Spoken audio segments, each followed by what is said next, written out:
Yo, we are back. Good fellas. It's been a while. It's your boy Dougie, A-Will 5. Man, nice little cool day. Ain't nothing cool. 7 degrees. Man, beautiful. That's hot for us. Right. It snowed Sunday. Sunday. Sunday.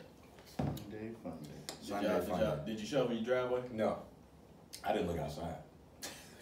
Jesus. I was outside, but I ain't showing my drive. You was outside in the snow, but you didn't shovel. No, You for was what? Just, you was just playing in the snow? No, I was brunching. Oh, sorry. I was brunching. Oh, sorry. Yeah. Anyway, we gonna get it kicked off. First off, man, we got a sponsored by Moscow. All right, Moscow Mule. They kind of boast not giving me no cup, but it is what it is. I'll take the red cup. I normally double cup shorty, but I'll take this single for Take the day. what the defense gives you, young man. Nah, real scores never do that. Speaking of real scores, NBA playoffs are underway. Yes, they are. First thing I think we should talk about is Boogie. He tore his quad. Tour squad. Did y'all see the picture of the actual, like, when he walked to the locker room? Yeah, well, you can see. Where you can see the muscle? Yeah, you can see it. It's disgusting. You can see it when he was on the ground. Dog. No Boogie. They got Bogut. They signed Bogut.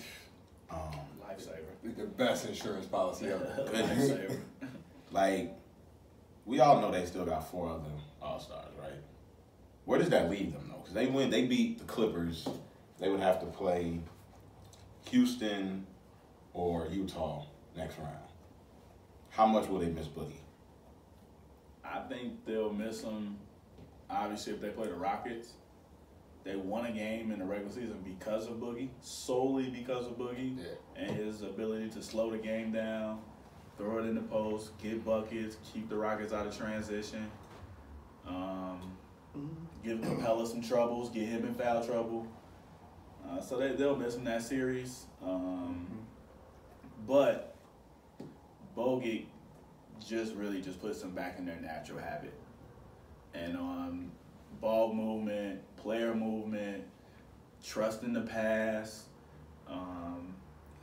He hasn't played with Durant yet, which I think people forget. So that's going to take some getting adjusted to. But, it's Kevin Durant. It's an easy plug-in. So, man, it's gonna hurt them sooner or later, though. They will feel it in a couple of games. But I think Bogut, their trust in Bogut and Bogut's trust in them, will prevail them. All right. Hey, Will. I think it might be a positive. The only reason I say that is because I think a lot of times they were trying to force the ball in the Boogie's hand so he could stay, engaged, so he could stay happy, in rhythm, get his points. So I think them losing him, although it's bad to say this, them losing him might be a plus, because with having Bogut, that's another, like you were saying, that's another player who already knows the system, but it's a player that doesn't need the ball in his hand. So you don't have to come down and run a play for Bogut. You just coming down and using Bogut more so as a decoy. He's a good passer. So I think it helps them in a way. It gives them that movement so they're not, feeding the ball in the post and then everybody's clearing out and allowing Boogie to do what he needs to do. But the thing of it is they're going to now lean on Bogut, Looney, and Bell to give them that production that Boogie was giving them. So they are going to miss him in that sense, right? Because their thing is strength in numbers, and losing, they already, their depth was in question all season long. And now with losing a key piece, that puts your depth in question. And, where do you go if Looney gets in foul trouble, if Bell is in foul trouble? You can't play Bogut that many minutes. You can't go to the Hampton 5 that long. So it won't hurt them this series. It may hurt them against the Rockets. That series may go 7 if they see them. And the Rockets may have confidence, So, speaking on Boogie, though, he's a free agent. How does that impact teams signing him? He wanted to pretty much get healthy this year, show his worth. Now he's back hurt again. I think he'll go back to Golden State. I think this injury happening at this time, I think he'll go back to Golden State. I think he'll do a 1-year deal with Golden State again, because at least he'll be a year removed from the Achilles. He'll have a couple months, to have recovered from the quad. He'll be able to play a full season, and I think with them, I believe Golden State is going to lose 2 pieces. I think they're going to lose both Kevin Durant and Draymond Green. So I think he'll just go back there, play on a 1-year deal, and then kind of hit the market the next year. I think it's everybody's worst nightmare. They'll get a chance to re-sign everybody. Like, this legit gives them a chance to, because they'll be able to sign Boogie at almost what they just signed him for this year. Mm-hmm. And save Durant, doesn't want the max. Mm-hmm. He's willing to take less money. Say Clay willing to take a little bit less. I don't think Draymond's gonna get the max anywhere, to be honest with you. Not to say that he's not deserving of it. I just think that his production just doesn't equal that type of money. His value does, but when you talk about max money, like, you have to have the production and the value. Right. But yeah, I was talking about this a little bit earlier. I'm like, man, this is everybody's worst nightmare. Nobody wanted to see this. Like, we all talked about, like, we all were looking forward to them breaking up a little bit, losing 1 or 2 guys. Maybe the playing field gets a little bit more equal, but this will give them a chance to re-sign everybody. Also, going back to kind of what A. Will was saying with being a plus for them, this gives them a chance to run the Hampton 5 and not hurt anybody's feelings either. Yeah. So I think that they were close games, at the end of the year, and maybe Boogie would be on the bench, and he would kind of be a little uneasy with it. He's not really used to being on the bench at the close of games. Like, this, solidifies, okay, we're going to end the games with Curry, Clay, Iggy, Draymond, and KD. Like, this is who we're ending the games with. Everybody knows it. It's not a big surprise to anybody. This is how we're going to end it. So that's another plus, too.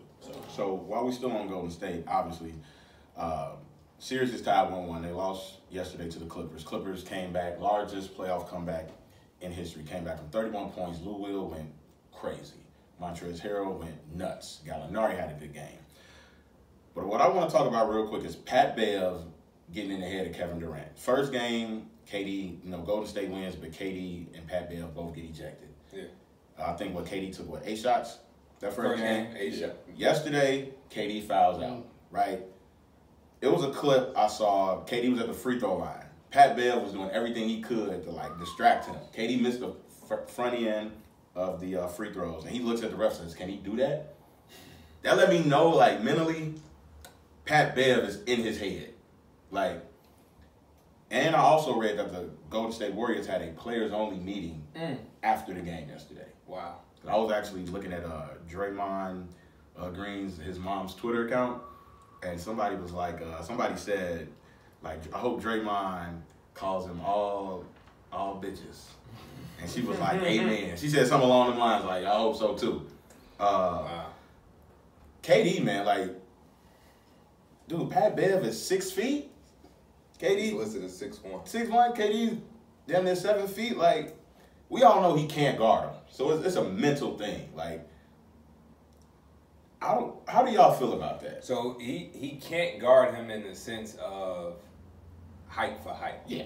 But Pat Bev is one of those defenders where he's gonna get in your body. He's gonna get under your skin. He's gonna be an irritant. You're gonna feel him all the way down the court.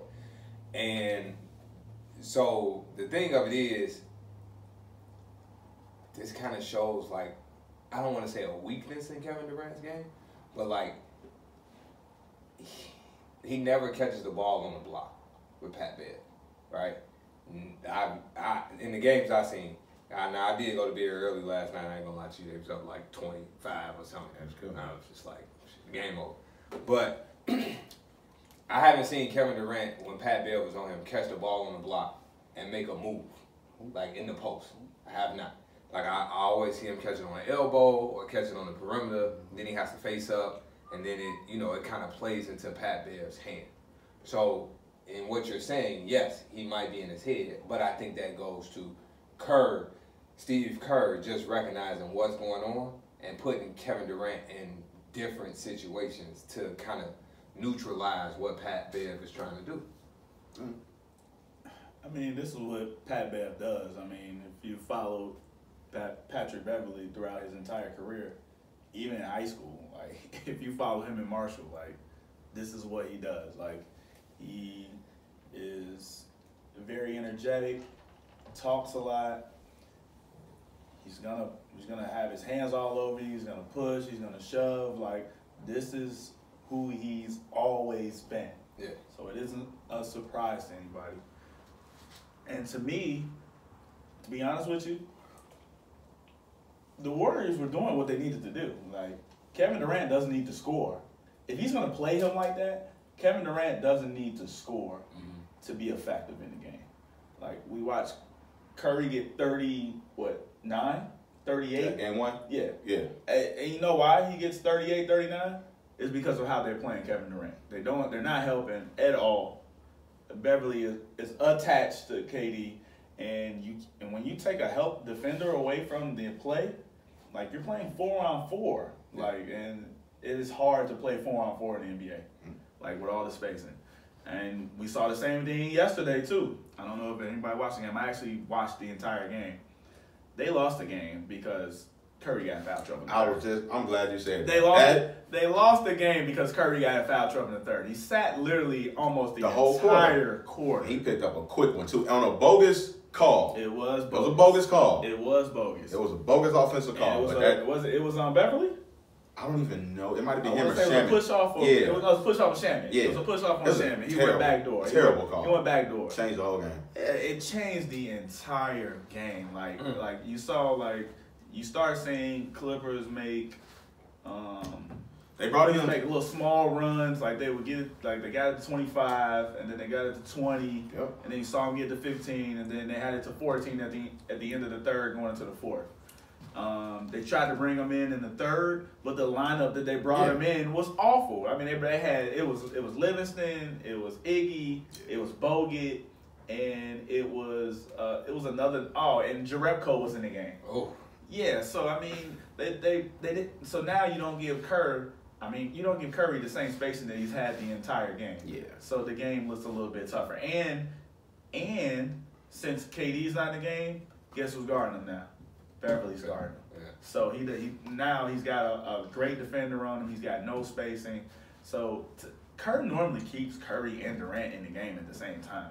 And the foul trouble may have messed it up. Messed that up a little bit, messed up their rotations. And then Boogie also getting hurt too. Messed up their rotations. So that's something they'll have to get in. They'll have to get intact too with Boogie being out. They have to set a new rotation and then work through it that way. It was almost like as soon as Curry got that fourth foul, it was like, here comes Lou Will. Here you come. And it was, like you said, by the end of the third quarter, they got it down to 14. It was a 14. And I said to myself, going into the commercial break, I said, man, this feels like the closest 14-point game I've ever seen in my life. Wow. And I felt like they had a chance. Like, they had all down 14, you should never say, like, a team has a chance. Like, Yeah. I felt like the Clippers always had a chance in that game. Wow. And they didn't leave no margin for error. Last thing I'll go to say, you mentioned Boogie's injury again. So a lot of people said when he tore his Achilles that He was done. you know that you're prone when you come back to put so much pressure on, Absolutely. that you hurt yourself. So you hurt the other side. So do y'all think that had an effect on him tearing his quad? I would say no, and the only reason I say no is because he was able to actually rehab. He was able to actually take his time coming back. Like, he wasn't. I think a lot of the compensation happens when you are trying to rush to come back. So it's one thing to be healthy and able to play and compete. It's another thing to just be like healthy enough to walk, healthy enough to run. And I think the Warriors, they went long.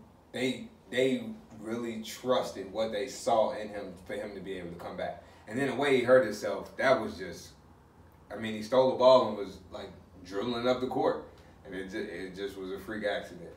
Yeah. Very similar to how he tore his Achilles. Yeah. At the same baseline.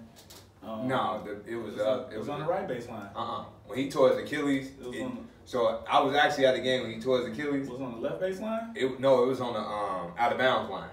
They was on the basket, like the basket facing this way, the out of bounds, and somebody was at the free throw line and shot a free throw. They missed it, and he went for the rebound, and it was like the complete end of the game. It was like, I think the Pelicans was winning, so it was kind of like pointless for him to go for it in the way he went for it. But we all saw it like in the arena, like when he went up and came down, it was like he done. It was bad. I mean, it's just like, to me, it's like, I don't think so. Like it was just a freak accident. He was just running a little harder than he normally runs. I mean, his adrenaline probably pumping. I mean, he's in his second playoff game. Yeah. I mean, ever. So his adrenaline probably pumping. You know, his home crowd. Yeah, I mean, it was just a freak accident though. Just want to throw that out there. I don't necessarily think it had anything to do with it either, but you know, let's move on to the Jazz Rockets. Right, the biggest thing in this series right now that people have been talking about is the manner in which the Utah Jazz are defending James Harden. They are forcing him, giving him his right hand, right? Bringing no help. Like literally just giving him his right hand. Is that an effective way to guard James Harden? No. I mean, you started laughing when you said it. So I mean, they literally my thing is, if you're gonna force him right, you can still try to cut him off. Like, you don't just have to let him go. Like, if you know your help is there, but you don't just let him. It's almost like a running fast break. It ain't almost. It is. I mean, it's a mercy. It's a secondary break. And he's getting so much of a start. It's hard for Gobert to block his shot. No, but it's not hard for Gobert to block the shot. You got to think about, like, watch game 2. When they are giving him the right hand, he has a shooter to the right that you can't necessarily help off of, right? So Houston has seen this enough this year to where they are running, like they're setting their offense up to attack it, right? So it might be Eric Gordon or it might be Chris Paul in the corner on the right side. So whoever's defending that guy on the right side, whether it's Gordon or Chris Paul, they cannot help off. They have to stay home. So he's getting all the way to the basket. Then behind the center is Capella. So it's like, pick your poison. Either I'm going to let Harden get a 2 or I'm going to give up the lob. You got to pick your poison. And it's not that Gobert can't block the shot. He's stuck in the middle. Like, Coach, I'm in a lose-lose situation. And I think what Five brought up in the chat was James Harden usually does a step back off his right hand. Mm-hmm. But I was watching some of the highlights of that game, and he does step back off the right hand, but instead of him now stepping back to his left, he's stepping to the right. Mm-hmm. So he's moving away. Instead of moving into the defender, he's moving away from the defender to get the shot off. So now the defender is really like, it's like he's not even being guarded by anybody. He can just do whatever he wants to do. It's stupid. They might as well just play him straight up. You gotta just play him straight up and live for him. Because those step back threes, you'd rather him take that than him just get in the paint. And then they're like all the way behind. They're behind him. Yeah. Like they're not even. It's not even like. Do you see the beat-out video? It's not even like they're in front of him and they giving him the right. Like they're on his left shoulder. Like, and you know what? But you know what it's like. Remember when Scottie Pippen was on ESPN and they asked Scottie Pippen how would he guard him? And Scottie was like, I would give him his right and shade his left shoulder because I know he wants to step back. Like, that's what they're trying to do, but it's bad. Scottie Pippen had length. They got Rubio guarding him. Yes. But here's the thing, though. Like, make it make sense. Please help it make sense. Let me take a sip. Make it make sense. Please. Here's the thing. All right, so what Scottie was saying, that he would influence him to go right. Not just give him the right. He would just shade him a little bit right, be a step ahead of him if he goes left, but kind of influence him right, not just give it to him. They're just giving it to him. Like, that's the difference. Like, they're just like literally just saying, hey, go right. And one time he went right and dribbled it with his left hand and still got there. See, that's the problem. They're not, you have to influence him the right. Shade him a little bit. Not just get on his left shoulder, like not physically get on his left shoulder, like they behind him. Yeah, like no, you got to turn your body just a little bit, influence him right a little bit, but you still have to stay between him and the basket. Like you just can't just give him the lane. And somebody that's a scorer like that, right? Mm-hmm. Like me being left-handed, 5 being left-handed. It's disrespectful to tell a left-hander they can't go right. Mm. But if I'm a scorer like Harden, or if I'm a 5 was a scorer, like if you disrespect me to think I can't go right, but I know I can go right and still get to my left hand at any point in time, oh, come on. I'm finna get money. It's so much harder for people to say, make him go right, make him go right, make him go right. It is hard. Like, I think people don't understand how hard it really is, because left-handers are still able to get to their left hand pretty much whenever they want to. I mean, unless you like literally like how they're forcing him to go right, like literally forcing him to go right, like even if you play him a little straight up, he's still gonna be able to get to his right hand. But 5, think about his left hand. Think if you was on the court right now and somebody was forcing you, like if they were giving you the right, like, oh, he left-handed, he can't go right, he can't do everything he do would come back to his left side. How would you feel? Some of it probably was true, to be honest with you. I would rather go left. But, I mean, I would eventually set it up to where I would go right. Because you can't just go right. Like, if they influence you a little bit, like, even if you do, like, they know, like, you're going right, so help will come, gotta step up. But if you're moving out the ball, you catch it, you swing, and you go right, like, there's pretty much nothing they can do because... I'm saying if you were being guarded like Harden was guarded. I mean, I would still go left. I mean, they just give it. He still can get to his left hand. All I got to do is throw it in front of him, step in front of him a little bit, and then he still gets his left hand. To me, though, I would play him straight up. And here's why I would play him straight up, though. Only because it's the playoffs. He's not going to get those same calls that he gets in the regular season. Like, they're just not going to blow the whistle like that. Like, he's not going to shoot 12, 13, 14, 15 free throws in the playoff game. It's just not going to happen. Like we're seeing it with Embiid now. We'll probably get to that a little bit later, but Embiid looks very normal when he doesn't get to the free throw line. And James Harden is the same way. We've been talking about how his numbers drop consistently from regular season to the playoffs, and that is why. They do not blow the whistle as much as they used to in the regular season. So I would just play him straight up. If he gets to his left hand, he gets to his left hand. I'm going to reach, I'm going to grab, I'm going to push him a little bit. I'm going to force the refs to blow the whistle each and every time he goes to the rim. James Harden is going to have to beat me shooting step back threes all game. All game. There's no way. Like I said, you either play him straight up or you can try to force him right, but don't give him his right. Yeah, you can't just try to shade him, but don't just give him his right hand. If he's going to take that 30-foot step back, let him take that 30-foot step back. Because the last thing you need James Harden to do is he's going to get his 30, right? You don't need P.J. Tucker in double figures.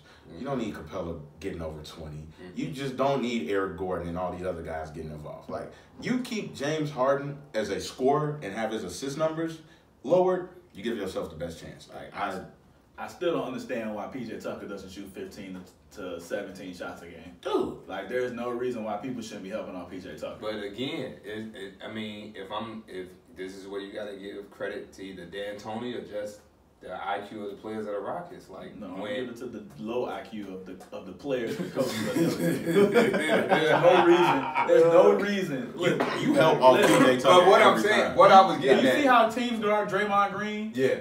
That's how they should be guarding the Rockets. P.J. Tucker should be having wide open shots every game. But my thing, this is what I'm saying. If Utah is giving James the right, and the shooters for the Rockets that are on the court are on his right side, you cannot help. If it's P.J. Tucker, you can. But that's what I'm saying. It rarely is P.J. Tucker on that right side. P.J. Tucker is usually in the left short corner, and what you're now saying is, I'm not going to guard Tucker. I'm going to have a person in the middle of the lane to maybe help on Gobert, like to help Capella, because Gobert can step up.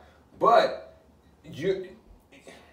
I don't even think that would be effective because James still will have a clear vision to be able to just throw the skip pass. Whoever's guarding Tucker they need to shade him that way, and that guy needs to step up and help. So shade him left. Wherever PJ Tucker is on the floor, like that guy. That's the way he need to go. That guy should be stepping up. He should be in the lane. He should have 1 foot in the lane, 1 foot out, and he should be helping. Like I ain't mad at that. I'm with you. I don't get why teams don't do that. I'm not, and no disrespect to PJ Tucker because he's a hell of a pro. I didn't think PJ Tucker would be in the league this long. To be honest with you, like he has not only lasted in the league, but he's a starter in the NBA. Yeah. And he's a valuable piece on their team. But there's no reason why PJ Tucker should only be shooting 6, 7, 8 shots a game. He should be shooting 12 to 15 shots a game because we are making him shoot the ball. Yeah. Like, just period. Like, I don't understand it. So, yeah, they play again. Is it tomorrow? They play tomorrow. They play tomorrow. Rockets up 1-0 in that series. What I want to go to next is talking about centers, talking about Boogie being hurt. Embiid, was it tendonitis in his knee? Yeah. He's been like game time decision. It forced him to miss like quite a few games towards the end of the regular season. Game 1, stat wise, he did okay, but he took way too many threes. He didn't look like himself. Ben Simmons played absolutely terrible. He called out the Philly fans. Should have. Game 2, why? He has a crap. Shouldn't be booing though. He played like that's Philly. I'm tired of Philly fans. I mean, the Philly fans gotta stop doing that. Hey man, if you play like shit. They gotta stop doing that, man. Like I just think like they're not gonna boo you if you have an impact on the game. They're not. Yeah, but they Make a shot, make a free throw, do whatever you need to do. Yeah, Be aggressive. Just be aggressive. Don't boo your team though. Like I'm sure about 40% of the people that was there at the game on game 1 was their game 2 for the win. Hey man, like only in Philly. But game 2 he has a triple double. Embiid has a double double. He only played 24 minutes in game 1, so they kind of monitoring his minutes. They have to. How much of an effect is that gonna have on Philly with the status of Embiid's knee moving forward if they're able to get past the Nets? It's gonna have an effect, but I'm going to say Philly's biggest X factor is Ben Simmons. Because Embiid is still going to be able to give you his numbers. He's not going to be able to give you the numbers he gave you in the regular season because of, as Five said, he's not going to get to the free throw line as much. The knee is going to bother him, so he's not going to play as many minutes. But he's still going to be able to give you at least 24 and 12 or 24 and 10. So that's still serviceable for a big man in today's NBA.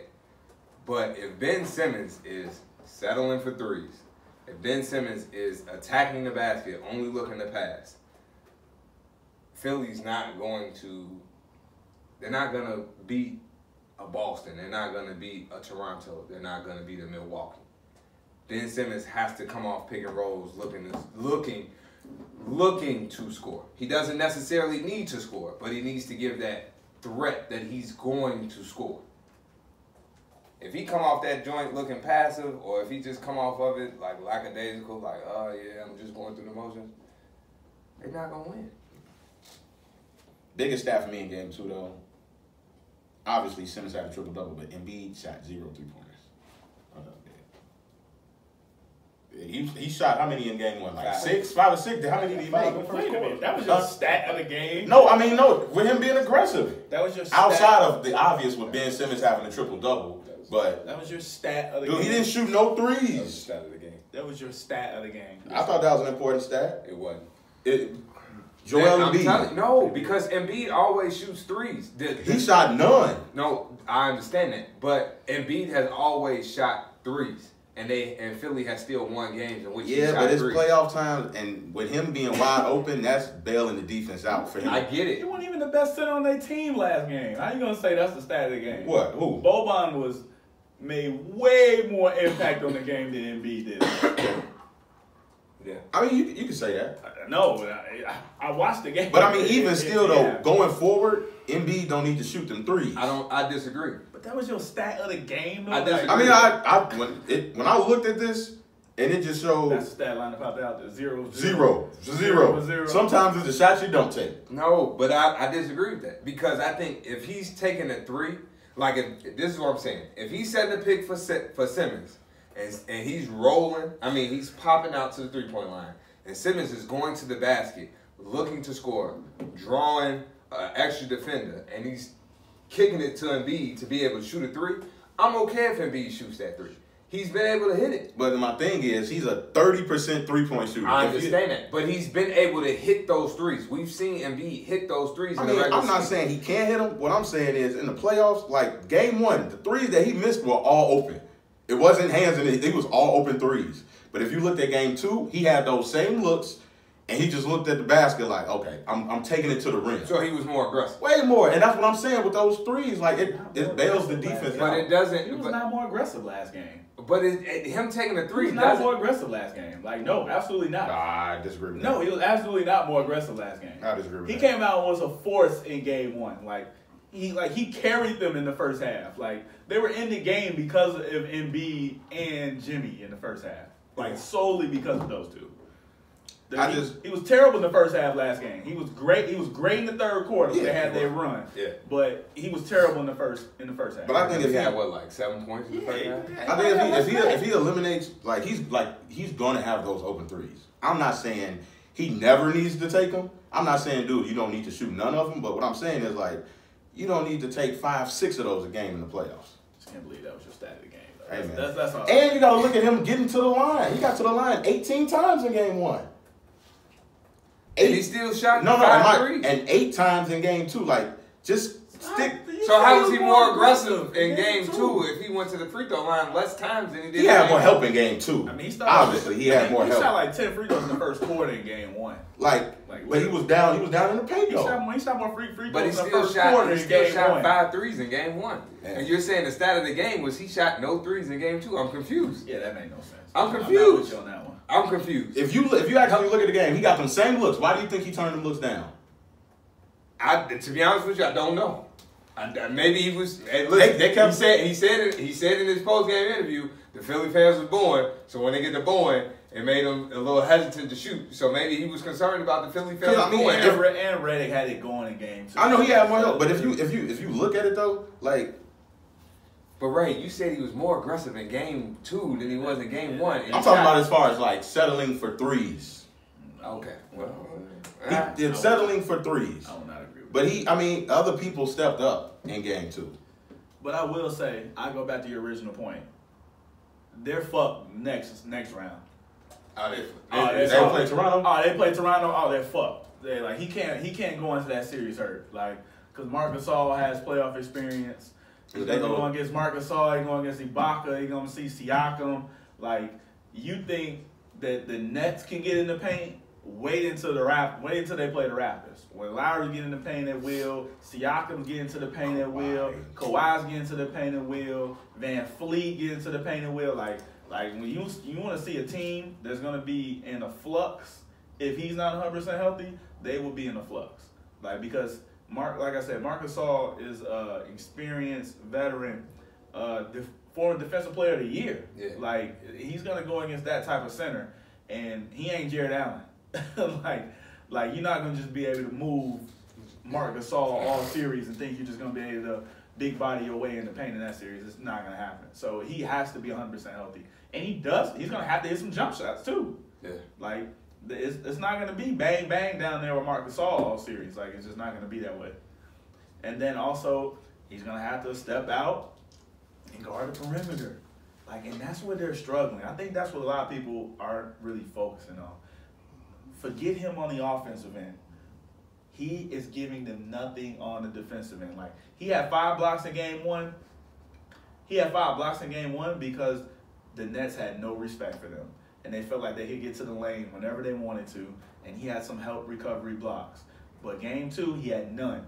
And they still were able to get to the paint and spread the floor, hit threes. Man, they're going to have some tough games in Brooklyn, man. They're not just going to go up in Brooklyn, man, and just blow them out twice and just go back to home 3-1. And that's a good point, because the thing with his knee is not going to get better. No. The only thing that's going to help his knee rest. Is rest, and obviously they in a dogfight. They'll be in. I think it's gonna be a 6. It could be an extended 6-7 game series. Dude, the Nets are home dogs. If you haven't watched the Nets all year, like they play anybody tough at home. I mean, the Warriors could walk in their building 100%, and they would play them tough. Like they are home dogs. Like they play really good in their building. So games 3 and game 4 are gonna be good. They're gonna be tough. Game 3 gonna be tough for sure. Brooklyn ain't had a home playoff game Ever. Yeah. Not in that arena. Oh yeah, they have. Yeah, when they had Joe Johnson and and KG, Paul Pierce, and them. Yeah, That's what I'm saying. That was how many years ago? That was a while ago. 2014. Yeah, okay. That was a while ago. That building's gonna 5 be years loud. ago. It's gonna be live. It's gonna be rocking. Brooklyn. Oh yeah, it's gonna be rocking. Oh, you know they might have their Biggie jerseys on. Yeah, it's gonna be rocking. But if Simmons, Please don't wear those jerseys. like you said, Simmons, Come on, man. hard. Come on, With the man. cool Be visuals, respectful, yeah, them man. hard. Be respectful, is that man. Moscow even? No, I'm just Come being on, man. honest. Be respectful, man. Alright. Be respectful of Biggie jerseys, man. Be respectful. But if Simmons can, if he can give him that same, Biggie or Cause they hard. okay, well, you know. Come on, man. I told him Showtime Lakers jerseys. Be respectful. with the purple Yeah. and the black pinstripes, Yeah. them decent. Yeah, I like the pinstripe. I like the stripe. Them decent. Yeah. We ain't The gonna words talk and the about stripes. them. We ain't gonna But we're not talking about the Lakers no more, right? I don't know. I'm on with my Lakers hat. Oh, we ain't gonna talk about Ed Magic Johnson just up down. What if like one of us just quit? Like, hey, I've had enough podcasts. Me with Monty Williams tonight. Yeah, Haven't they done are. with Monty. He's a favorite. Haven't did him. We'll talk about that. Anybody Talk but about that Tyronn later. Lue. Anybody can tie you. We'll talk about that. later. Anybody but Tyronn Lue. What else we got? What else series we got? We got. Portland. Let's talk about the Portland OKC series. They will be playing game 2 later on tonight. Yeah. Portland looked impressive. I ain't gonna lie to you. Canner, I'm happy to see Enes Kanter playing 30 minutes. And some of this is coming from a fantasy, because I play fantasy basketball. Not some, all of it. But dude, like when he gets the minutes, What he had, 2018? when he gets the minutes, Double-double he can first produce. Like double in the first quarter? It's just his defense that's always been a question mark. It's like, I was brunching when that game was on. to me, and this is my honest opinion, like, it's not a huge fall off from Nurkic. Like, it's not a huge fall off from Nurkic. Yeah, I think you're on drugs. I think defensively, but offensively, Kanter's one of the, like, I think Nurkic is a way better offensive player than him. Nurkic can pass the He ball. pass better. He rebound better. Canner can rebound, but this on one- both ends though. Canner Canner's can- a good offensive rebounder.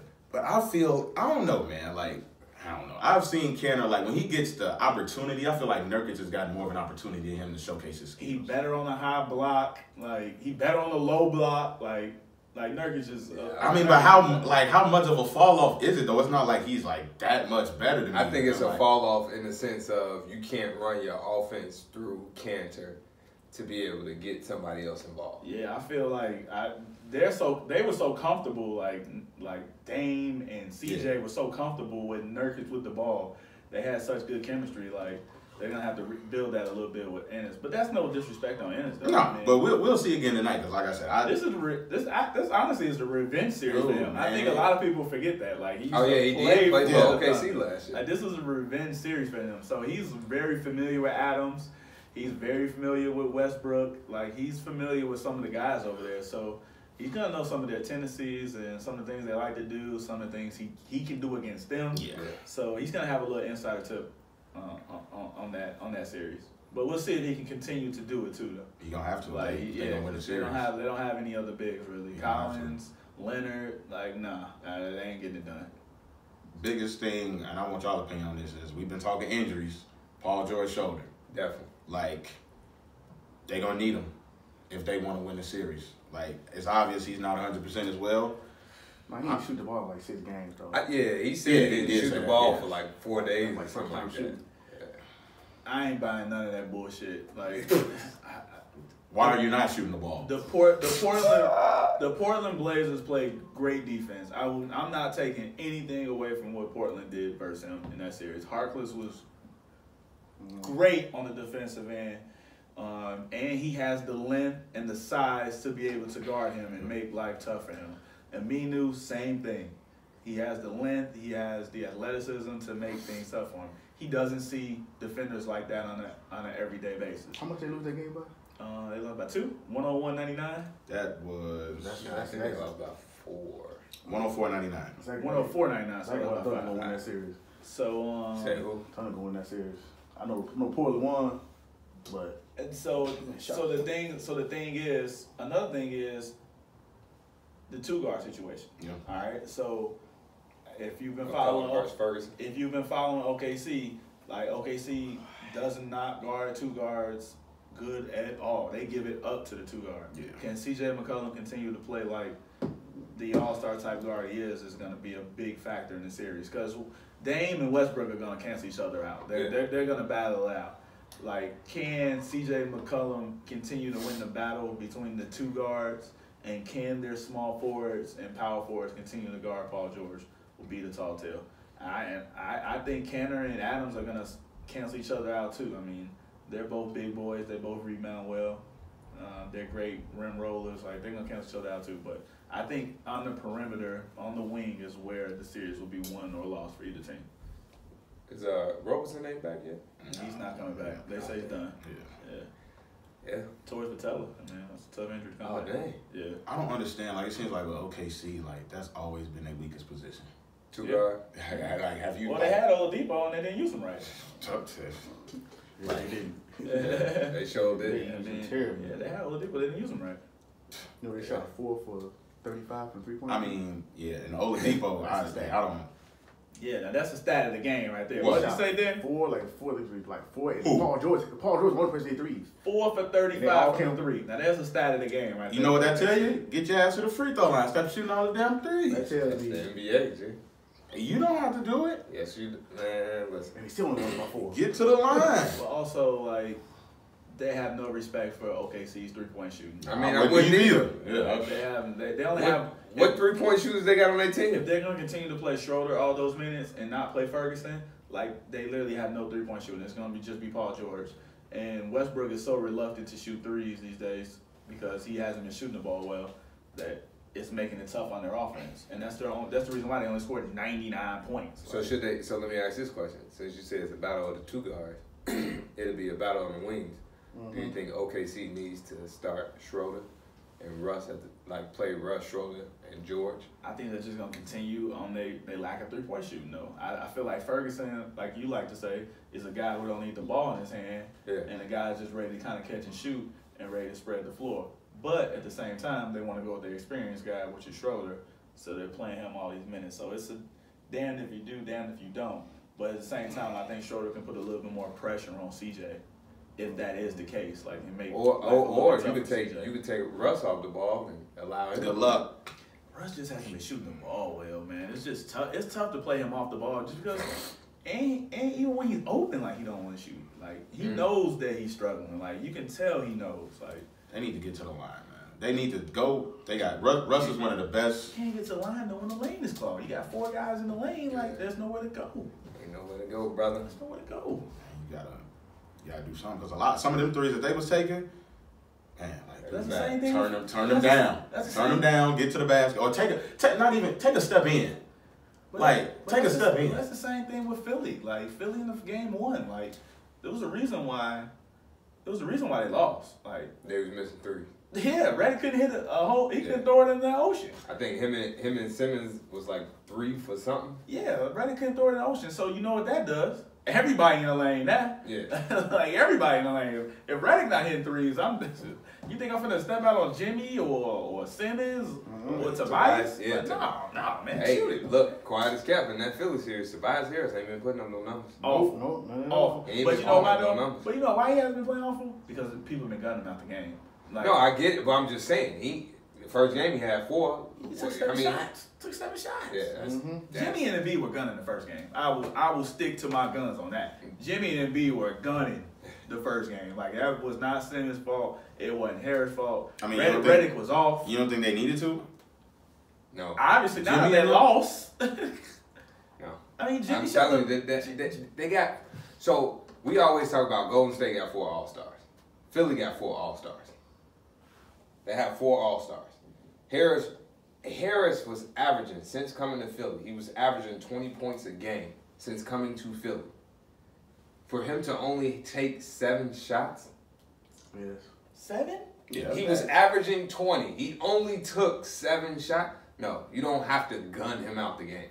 He clearly is a player that can score the basketball. So Jimmy and Embiid took 37 shots combined. Come on, man. Embiid shot 18 free throws, so you know that's another 8 or 9 shots. Yeah, so he really shot the ball 24, 25 times. Yeah, no. Like, they can't shoot the ball 50 times. No. Like, between the two of them. Like, No. that team is not built for that. Even if Simmons doesn't take a shot, or even if Simmons takes 5 shots, between 2 players you can't take 50 shots. Hell, he was 4 for 9. He almost shot 50%. I agree with what. Simmons. Yeah, I agree. My thing was, I just felt the flow of the game. They started coming back. Jimmy brought him back. That's what I'm saying. Yeah, That's why I but say I that feel like that always like Five always says, you got that one player on your team that has to be a run starter or a run stopper, right? And Jimmy is that guy for Philly, right? But you don't have to, once you start a run or once you stop a run, that doesn't mean this is how I gotta take over the game by just shooting the ball. Like, eventually you gotta be able to take over the game by getting others involved, right? Like, you draw enough attention to yourself that you're able to get others involved, and guess what that does? That opens the floor up for everybody. But if you're just like, if I know, oh, Five got the ball in his hand, he about to shoot it. Yeah. We gonna look, every defender, their eyes just gonna go to this one guy, and the floor is gonna shrink. Easy to guard, man. And now, absolutely, now the team is easy to guard because it's a make or miss league. At the end of the day, it's a make or miss league. So I'm gonna put you in position to take a tough shot. You miss it, we rebound, we out. And Jimmy did get them back in the game. Like, I think they went into the half maybe down like 10, 11 maybe. Like, the game had got out of hand for a little bit. Yeah. And he got it back in hand. But we didn't get a chance to see it. But it was a 1-point game with 9 minutes to go in the third quarter. Like, they literally shrunk the lead to 1 within like 3 minutes to start the third quarter. So at that point, we back to 0-0. So it should be a brand new ball game. We should be back to sharing the ball. We should be back to playing our style of brand. We don't have to play desperate anymore. We're back in the game. And they still were playing desperate. And that's how they lost that game. Like we said, that's gonna be a long drawn out series too. Who do y'all got winning all these series? We talked about obviously Golden State Clippers. I think is gonna be a longer series than we expected, but I fully expect Golden State. It's a 5-game series. You still think it'll be 5? Yeah, absolutely. I think the Clippers win 1 at home. I don't think they'll win 1. I don't think they'll win 1. I'm going with 5. Think 5? Yeah, I think they'll wrap it up at 5. I think they'll get 1 at home. So you going 6? Yeah. I think Okay. 6. Yeah. Brooklyn, Philly. You can sign me up for 7. Who you got? I'm gonna take Philly, just off home court advantage.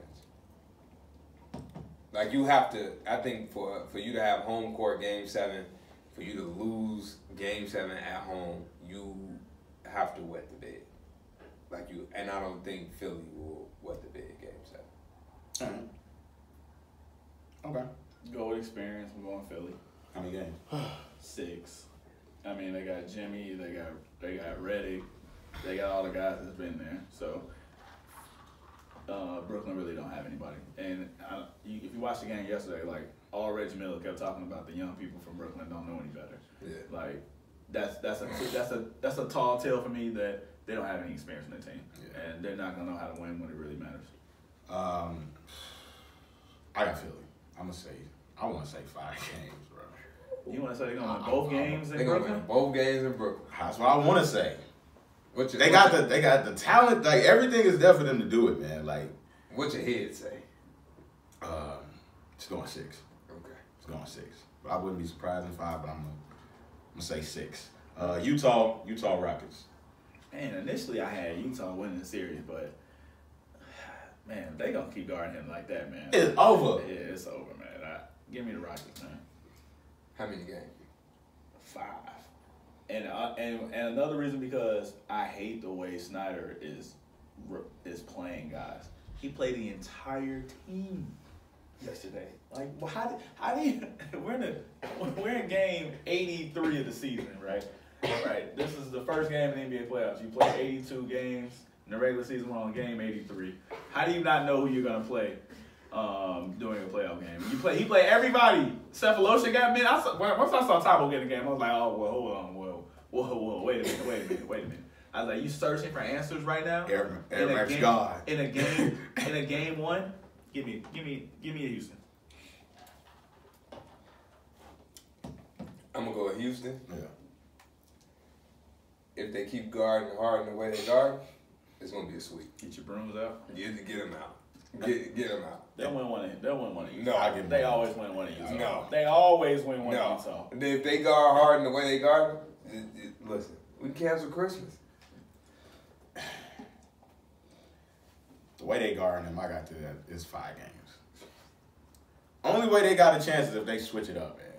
Like, I mean, you'll get but they probably gonna switch it up too late. Like, and you just can't have Ricky Rubio guarding James Harden all season. Ricky Rubio should not guard Harden at all. Like, I do not understand that. You'll get a game in Houston. I mean, you'll get a game in I think Utah so. where Ingles shoots the shit out of it. Crowder hitting threes. Yeah. And Crowder was missing some easy ones, to be honest with you, last game. So it's gonna be one game where he gets hot. I mean, I can guarantee you that. Yeah, but is them getting hot going to be able to counteract James Harden being able to get to the basket? Yes, absolutely. With ease. Absolutely. In Utah it will, because Okay. their crowd gets to people, as we can see. And I wasn't trying to be funny, but I wasn't trying to be They funny. started but- banning all those fans, you know. Yeah, but I mean, they'll get one in Utah. They always do. They always do. Even last year. They won the game they won was in Houston last year. Actually, they actually lost both games in Utah. All right, so. What you got? Oh, I told you, I got Houston, 5 games, they don't change Okay. what the hell they doing. Okay. The Jazz don't. Spurs Nuggets, Spurs. how many games? 5, all right. I got the Spurs in 7. Woo! 7. Spurs winning right now. Yeah. Spurs I 5. think the Spurs in They 5 win. games, 5. and if they win tonight, They definitely 5. That's sweet. we talking sweet. Because I don't think Denver has enough experience to go on to the road and get a win in San Antonio. But the Spurs play terrible at home. This Spurs, I was just about to They say, play this horrible Spurs at team is not the same Spurs team that we know that just unbeatable at home. This team is not that good at home. Yeah. That's true. I think Denver, even if Denver loses tonight, I think they can win 1 or 2. And then they can always win 1 back in their own crib. 7. I think it goes 7, actually. I think this is one of the better series, but I think it'll be kind of boring because there's no like big name players in it. But I think it'll only be one of the better played ones. All right. Okay. So And actually, the Spurs are my they're my dark horse. sleeper. They're my dark horse. So Dark Horse. OKC, Portland. I have my series first start. I have OKC. Lord, this is get back to me after game 3. I'm still sticking with my pick.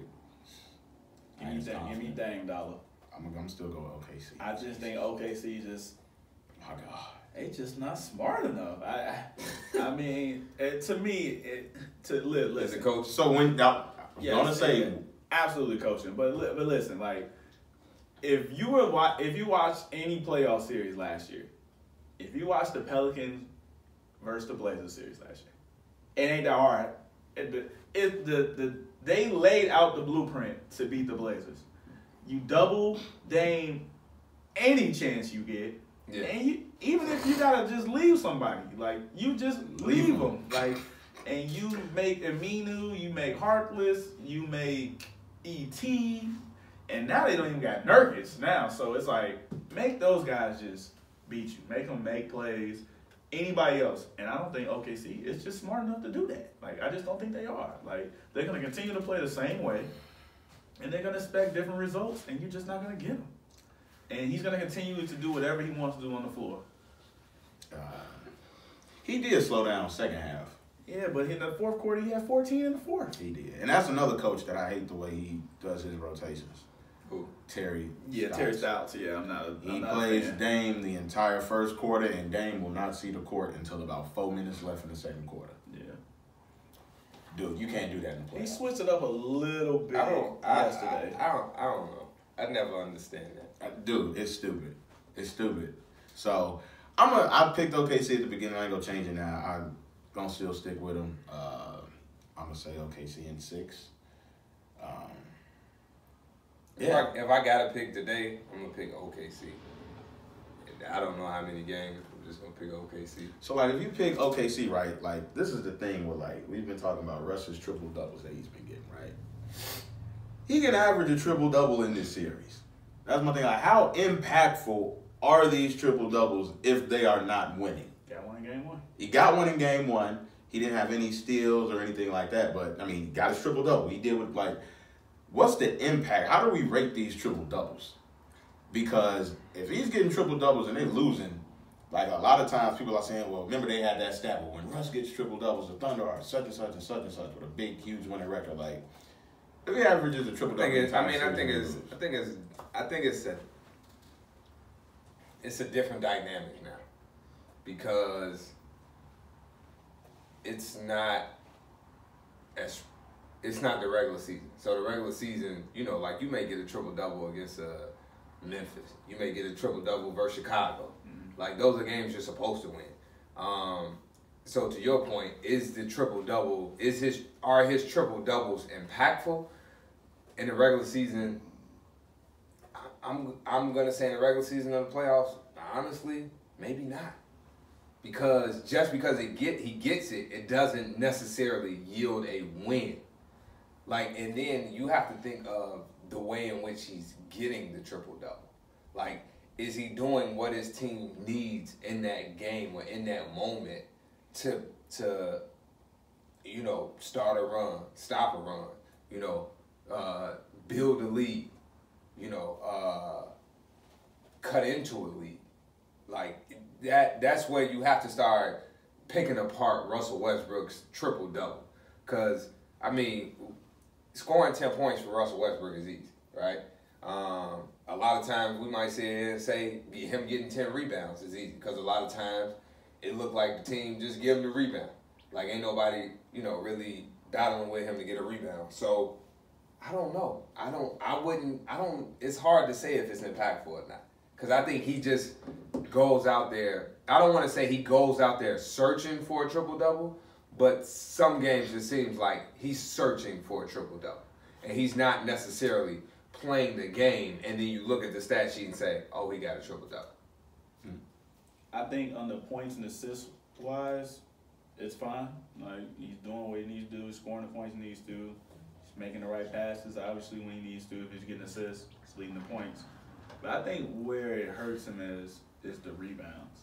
Like, I feel like sometimes when he gets these rebounds, like, he's deep into the paint. So he's putting a lot of pressure on himself, having to go 92, 94 feet to either start fast breaks or be a one-man fast break or put pressure on the defense that way, instead of catching the outlet from maybe right outside the logo or, you know, on the baseline by, you know, like the Trailblazer sign, and then getting a break started that way. I feel like he doesn't get a lot of those opportunities. I watched the video when I was in college. I watched the video on Steve Nash, and he talked about it. And he talked about trusting your big men and trusting their passing abilities to start fast breaks. And he talked about how it really made the Suns who they really were. Like, he's like, there was a lot of times where he wouldn't even have to dribble the ball to start a fast break. I feel like Russ has to dribble, dribble to start every fast break.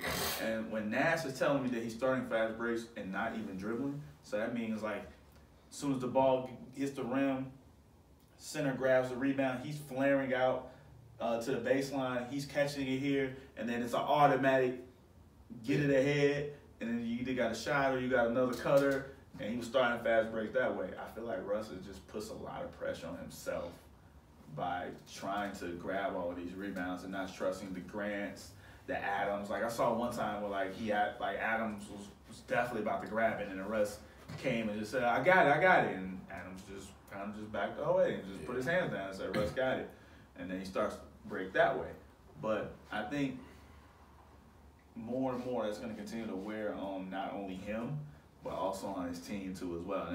And they already don't get enough easy baskets as it is. So I think the rebound aspect of it is where it really hurts him. I mean, I'm not knocking 10 rebounds. You go up and get 10 rebounds, you get 10 rebounds. Me and my teammates used to fight over rebounds all the time. I mean, but at the same time, it's like, all right, sometimes let them other guys touch the ball. Yes, and winning is a little bit more valuable than you getting 8, 9, 10, 12 rebounds. So let me ask this question. Do you feel like when Russ goes in to get a rebound, it allows the other team's defense to set? Oh, absolutely. I mean, you give everybody, because you got to think about it. Like, most of these rebounds are, third hash mark or lower when it comes to the free throw line. So, I mean, that automatically gives people a chance to backpedal and get 4 or 5 guys back, and now you can bridge a wall. Instead of him, maybe not leaking out, but, just extending out a little bit, getting in here. Now you beat 2 guys down. Now you got a 3-on-3 or you got a 3-on-4 break. Now you can make something happen. So that's just me. I 110% agree with that. I also think he needs to be a little bit more, like, his assists are going to come, but I think he needs to be more selfish on offense. Like, last game he took 17 shots. I think him and Paul George in a series like this, they both need to be taking over 20 shots a game. Like, 23, 24 shots apiece. But I don't think Russ going to take that because he's not confident in his jump shot. But in order for you, that's what he's going to have to do to give them a shot. That's going to be their best shot to win, is Russell Westbrook averaging 27, 26 points, taking between 20 to 23 shots a game. So let me ask this question. If Russell Westbrook takes 20 to 23 shots a game, right, and they're losing, does the narrative then flip to, and he's not shooting well. Let's say he's not shooting well, right, because he hasn't shot well all season.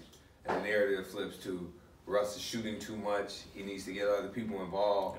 Like, I feel like Russ turns into a lose-lose situation. Well, I mean, with him, he's going to get the assist anyway. No, I get what you're saying. But what I'm saying is, like, you're asking a person who clearly right now doesn't trust their jump shot, right? You're asking him to have confidence in his jump shot because we need you to take these shots to put up the points. And if he's taking the shots and not putting up the points and they're losing, it's going to turn into he's taking too many shots. Hey, he's a superstar to y'all. He's a superstar player, right? Still taking them. Yeah. Get it done. Okay. Get it done. It's playoff time. Get it done. Do whatever you need to do, whether you got to get the ball, catch the ball in the post more, because he's got the height advantage and the size advantage on Dame. Do whatever you need to do to get more effective shots, right? So if he's a superstar, like y'all say he's a superstar, dude, you got to go out swinging. Him and Paul George, they best 2 players. Their offense just sucks. That's true too. I mean, they working with what they got, and at this point, for them to be like, sucks. and not saying like him taking 23, 25 shots a game is gonna equal like wins, but that's the best shot they're gonna have, man, against Portland. He can't take under 20 shots. Like, he gonna get his triple-double regardless. He gonna grab every single rebound. He's always gonna get assists. But me, it's the scoring. Yeah. That scoring has got to go up. And I'm not saying like you don't trust your shot right now, dude.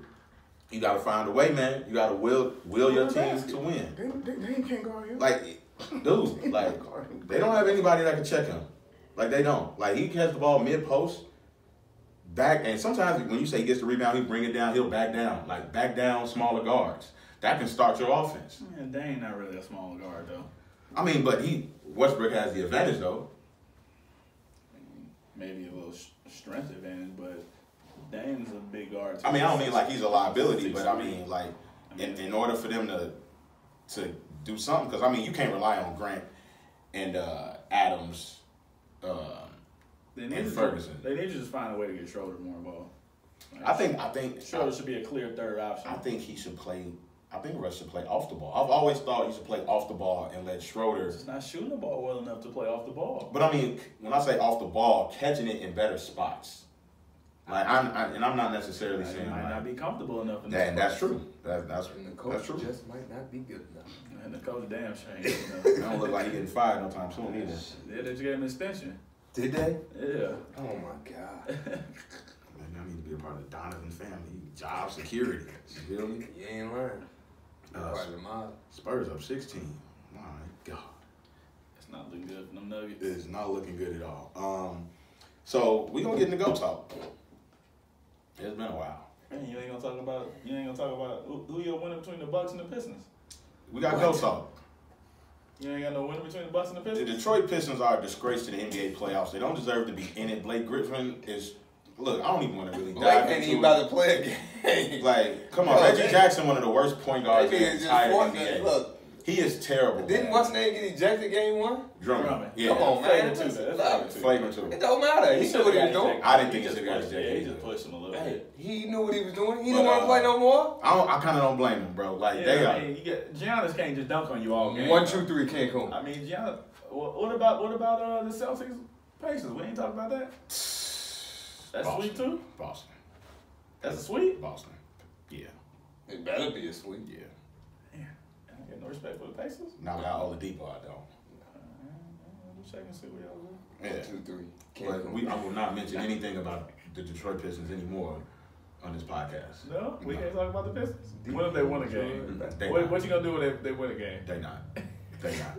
Utmost confidence. You go to Vegas, put your check on the suite. What? What? Yes. Oh my God, bro! They're 15-point favorites tomorrow. Who? They are 15-point favorites tomorrow. Who, the Bucks? The Bucks are 15-point favorites. Detroit can't score. Like all you see is them run pick and rolls all game. Man, I don't care who they man.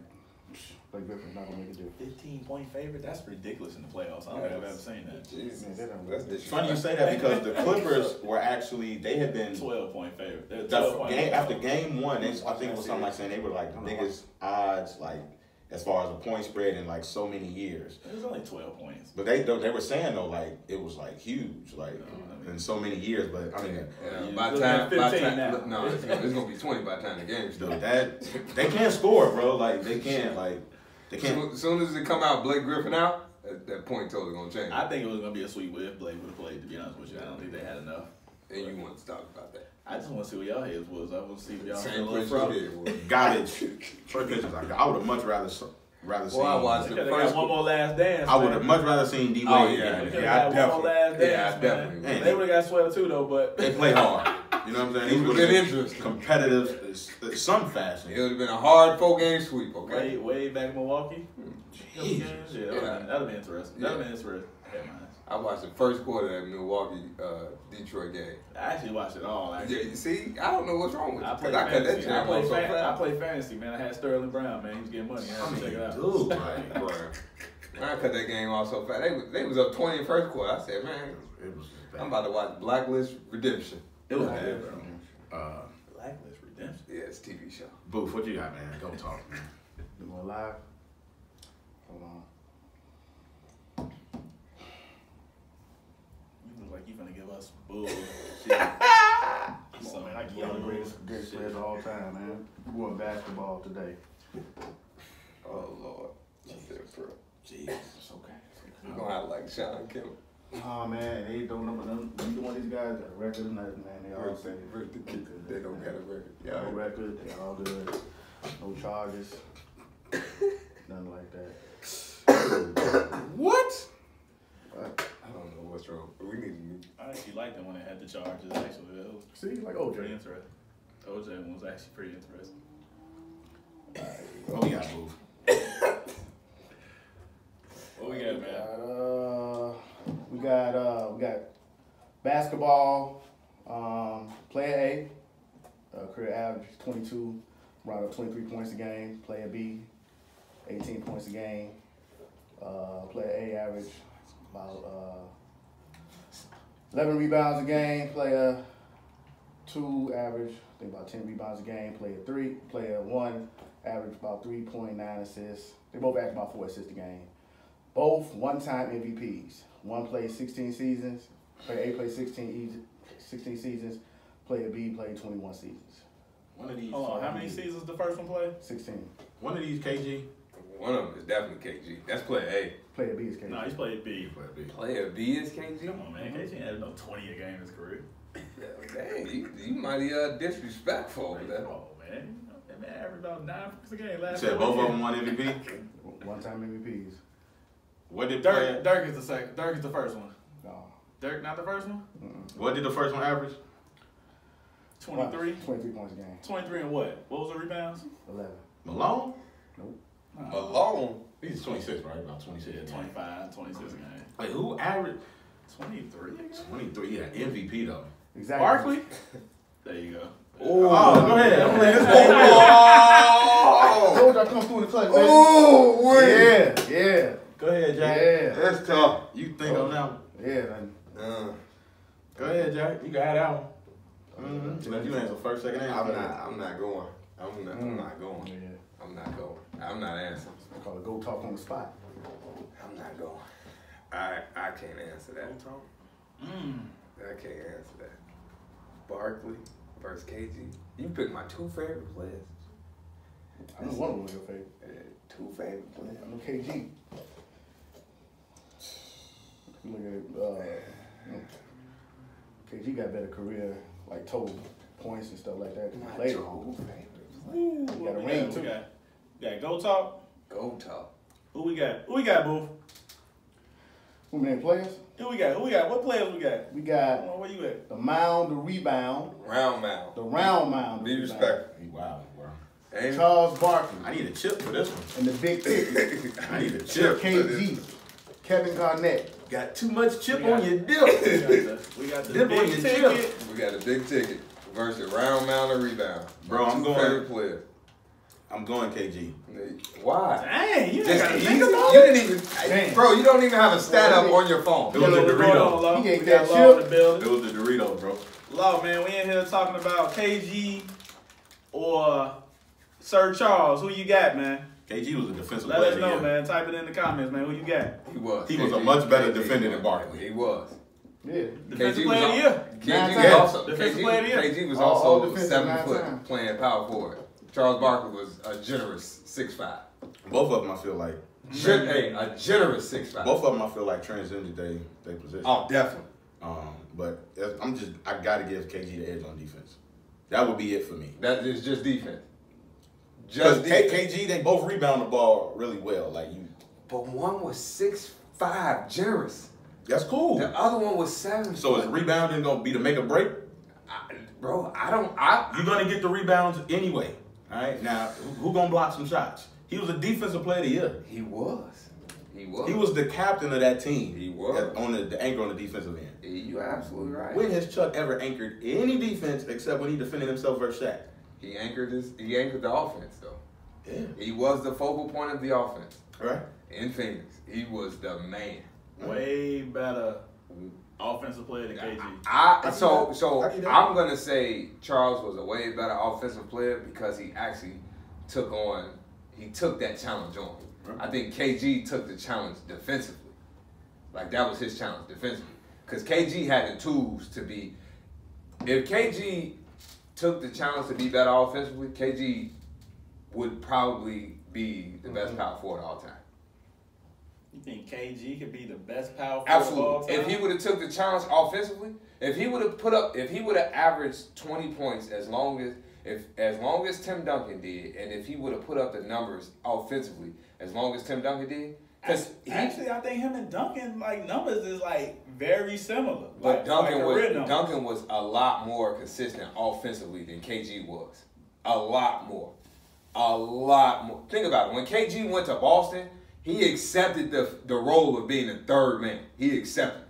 Like Duncan might have been the third option when Kawhi was there and started getting good, when Tony Parker was there. But Tony he didn't. Parker, Ginobili. Yeah, he didn't just off the bat all right, I'm the third option. No, he still was getting money. KG just failed to that. Willingly failed to that. Okay, I don't have to score no more. Cool. No, I had two better scores on the team. he did, but that don't mean he couldn't score. I mean, Pierce and Allen were dynamite on the offensive end. KG led the league in rebounding 4 times. Barkley once. I thought it would have been more. Yeah, because Barkley had some monsters on the glass when he was playing. Olajuwon, Ewing, Robinson. David Robinson, Shaq. Yeah, he had monsters on the glass. It was a little bit different. Be respectful. I mean, I'm just giving you the numbers, bro. Look Like at Barkley rebound numbers. He wasn't no slouch. he averaged 11 for his career. I mean, look at his yearly stats though. I mean, he's a dog. He was who? Say something up. Say something up. Say that a little louder in the mic. He was a who? 13 rebounds. I round up. 13, 15, 12, 13, 12, 10, 11, 12, 11. Come on, man. And you try to cut that out, man. Bro, that means the people who was beating him out had to average between 12 to 14 rebounds a year. That when KG won the rebounding title 4 times, how many? 14, 14, 13, 13. There you go. All in. Look at the years, bro. Look at these years. I'm not mad at. I'm mad at the GOAT talk because these are my 2 favorite players. It's a Danny GOAT talk. And the only reason his rebound numbers for his career is down is because he played so long. Oh yeah, he definitely played. Yeah, that's the He definitely played too long. reason his numbers is down. He got more All NBA teams. He like, bro, like, yeah, I'm going KG. You going KG? I'm going KG, bro. I went with Who you KG. got, Boo? I went with KG, but it wasn't easy. It wasn't easy. The reason why I went with KG, Y'all know who I'm going with? I went with KG Why you got KG? because he was a slightly better all-around player than Charles. When I say slightly, it's slightly because he was a great defender. Charles wasn't a terrible defender. Yeah, he was pretty bad. Charles ain't defend nobody. Charles was pretty bad. Charles will tell you himself he was a terrible defender. KG was dominant on the defensive end. He wasn't terrible on offensive either. He was solid on offense. KG used to get smashed by the good power forward though. Yeah, he used to get smashed. He couldn't guard Duncan to save his life. That's And he'd tell you out his mouth he couldn't guard Webber either. Oh, he dogged Webber. He said he had. He dogged Webber. He said he had the most challenges with Sheed. Hey, he dogged Yeah, he said it out his own mouth. He said he tell you out his own mouth the power forwards he had trouble with. But he KG dogged. That's MVP. Yeah. Hey, dogged. Webber had a year against him too though. KG. Yeah, they beat him in 7 games. Remember? When? Remember the Kings beat the Timberwolves in 7 games 1 year. You tell me that yet. You gotta tell me that one. I just remember them playing his MVP year. I can't look it up now. But just looking at and I think, yeah, that's tough though. But I'm still going KG. All right, hey Will, you next, man. Who you got? These your 2 favorite players. Give me 1 second. Give me 1 second. 2 trash ass favorite players. If they your favorite player. You gotta be respectful. Be respectful. Let's look at playoff numbers. I just want to look at it. Barkley got better playoff numbers. He definitely does. But I just Well, want KG went to the playoffs like late in his year. Bested all up. Yeah. That last year. Come on, man. Yeah. The Brooklyn year. The All last right. year in Boston. Alright, I'm gonna just give it to y'all like this. I'm going with Charles Barkley. I'm going with Charles Barkley for this reason only. In the NBA Finals, when they played the Bulls, his one time going, he averaged 27, 13, and 5.5 assists. Yeah, but what? He drops the phone. 27, 13 rebounds, and 5.5 assists. They had problems guarding. Oh, yeah, he was cooking Cartwright. Grant. What was it? Cartwright? Oh, man. Grant couldn't check him. King. Who else you want to put Old on? Pippen, he couldn't guard him either. Hey. You hear me? That's why I'm going with Barkley right there. 93, He was cooking he them. was giving the Bulls trouble. You going with Barkley because of one Absolutely. final series. Absolutely. I really don't want to pick either one. How about that? Barkley playoff numbers is definitely better though. Yeah. And his teams went further Who you got? more times. He But got I'm KG. still going KG. He got KG. Going with KG. Who you got? You gonna take my phone? Who you got? Who I got? KG. Give me the big ticket, man. Come on, man. KG. Come on, man. Give me the big ticket, man. sure Come you on, got it? man. The ticket. You sure Barkley your guy?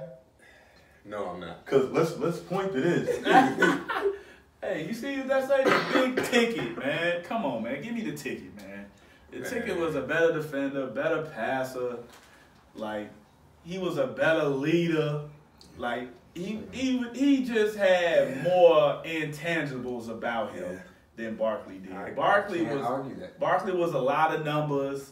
I'm not saying Barkley was a slouch. I ain't saying Barkley was a slouch at all. We had Dan Wally, Kevin Johnson. I mean, but I'm not. They They both kind of had like similar starts to their careers, like similar starts to their careers, because Barkley had troubles getting to the playoffs and having winning seasons. Rookie year, they went to the Eastern Conference Finals. Yeah, it's a rookie year, but I'm talking about his years with Philadelphia. He had some bad years with Philadelphia. KG had not bad years with Minnesota, but years where they didn't get deep into the playoffs, obviously. Yeah. They both had to get traded to get far into the playoffs. Yep. Like, you know, as being the guy. No, KG went to the Western Conference Finals. Come on, that was 1 year. 1 year, though. 1 year. Who they play? I think that was the only year getting out. Was that the only year he got out the first round? Yes, that was his first year getting out the first round. That was his first year, but the next year they got the next year they got out the first round when because they had Sprewell and Cassell 2 years. I don't know if he got out the first round his MVP year. Yes, they did. Yeah, that's when they lost to the Lakers. Be respectful. No, they lost to the Lakers when they had Sprewell and. That was his MVP year. That was his MVP year? Yeah. That was 04? That was 03, 04? 04, yeah. Okay. Be respectful. Well, you said the next year they had Sprewell and because they had him 2 years. They had him 2 years? Yes. You know this. I gotta look up some things. Go ahead, look up some things. They had him 2 years. Because remember the third year, I think that's when Sprewell said he couldn't feed his kids off $15 million. No, yeah, he was the most valuable player in 04. 04. What about 05? How many playoff games they play in 05? 05, they played. No, they didn't make it. They didn't make the playoffs in 05? Yeah, I thought they blew it up. No, they blew it up. Yeah. They blew it up. Because the next time he was in the playoffs after 04 was with Boston. Yeah, with the Celtics. They had some bad years between them years. How far did he get in 03? First round, bro. That was his only time getting out the first round. Yeah. Yeah, they had some help. Okay. Sam I am. That man averaged, and these short series though. That man, one series he averaged 19 rebounds. He was. The man averaged 19. One series he averaged 8.8 assists. Who play? Hell if I know. What year? 2002 NBA playoffs. That might have been. Let me see one of these. That might have been Spurs. I was still when they were still doing that's the 5-game first round. Yep. 2002 NBA playoffs? It might have been the Spurs. The year before that, I'm just trying to see who they lost to in that first round. You give me KG. Man. You give me KG. KG? Yeah, I'm taking the ticket, man. You couldn't give me like KG versus Rashid. No, it's too easy. Give me the ticket, man. Give me another chip. Man, who did they lose to the year before this? What? And what? 03? Yeah. Type in 2003. Probably the I'm Spurs. looking at it right now. Click on it. Was it the Spurs? I'm looking at it right now. Maybe it was the Spurs. Did you click on the year? Yeah. No, it wasn't the Spurs. Let me see. The Lakers? Damn, boy. You struggling over there on the internet. Yeah. Yeah. Let me see now. Oh, man, I got this, man. They lost to the Lakers. Oh. They lost to the Lakers. Houston. They lost to the Lakers. But yeah, give me the big ticket over Sir Charles. Sir Charles couldn't defend.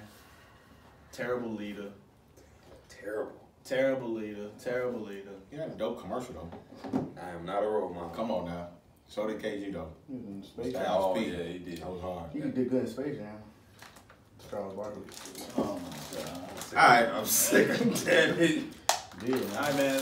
We're going to post that on Facebook, on Instagram. Who you got? Sir Charles, KG.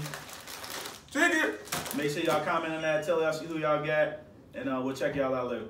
That was a good one. Man, look at these numbers. Let us know, Dan. You thought of that just today? Yeah. Yeah. 20 minutes ago. Because I forgot when I got Zach it. say he got KG, by the way. Y'all didn't remind me. Zach, Yeah. my man Zach Off the Glass Zach podcast. Off the Glass podcast. Shout out So he Off the taking Glass KG. podcast. So we got a 4-1 KG. Jesus. Just like the Sir Charles series. Alright, check y'all out. Zach, we need to have a talk off that, brother. Oh man. No, I'm picking KG for real though. Oh, man, wait till we get off Now you want to change. Yeah, I got it. I'm picking KG. You sure? Hell yeah, I'm sure. Absolutely, I'm sure. You sure? Absolutely. Come on. As great as What's Charles wrong with, was, as great as Charles was offensively, like brother, he did not stick a lick of defense. Okay. That was a good one. That was a good one off the top of the dome. 20 minutes. That was good, bro. All right, Booth. Give you some credit on that one. Yeah. We're going to switch gears. Go to my. You ain't fired today. Not today. Applications for producer are closed for the You day. live another day. Survive in advance. It's like March Madness right here for your position. So, one of the GOATs just took down another golf tourney. Oh, one of the goats. The golf. The golf. The goat. golf GOAT. And I don't golf want to hit goat. different from nobody. Jack Not Nicklaus. What about single him? person. I mean, won 18 majors. Congratulations. Are you watching golf because of Jack Nicholson? I mean, he's like 80 Just answer years that, old. answer that Tiger question. got more PGA wins than him. He's like, Jack is like 80 years old. When Tiger is winning tournaments, Oh, you the watch. game of golf You watch. is better. You watch. Okay? When Tiger in the final round and he wearing that red shirt, you watch. Jack won his 16th at 43. Tiger just won his 16th at 43. 15. Huh? 15. 15th. 15th at 43. 15th major. Jack won his 16th at 43. He won his last at 46. Yeah. Can Tiger do it? Can he get to 18? Absolutely, if he wants to. Yeah, Go. absolutely. You GOAT. Listen, you ain't gonna get a debate out of me. What do you do with those? He already got more PGA wins than him. He Tiger. already got more PGA wins than him. Tiger Woods is the GOAT. Come on, man. Say it for the people that didn't see it. Come over on, the weekend. man. GOAT. Talk about it, man. Go. Tiger Woods, y'all. Tiger Woods won the Masters. If anybody did not see over the weekend, People said he would never win again. You hear me? They did. Said he would never win He again. had like 8 back procedures. The back, that's no joke. yeah.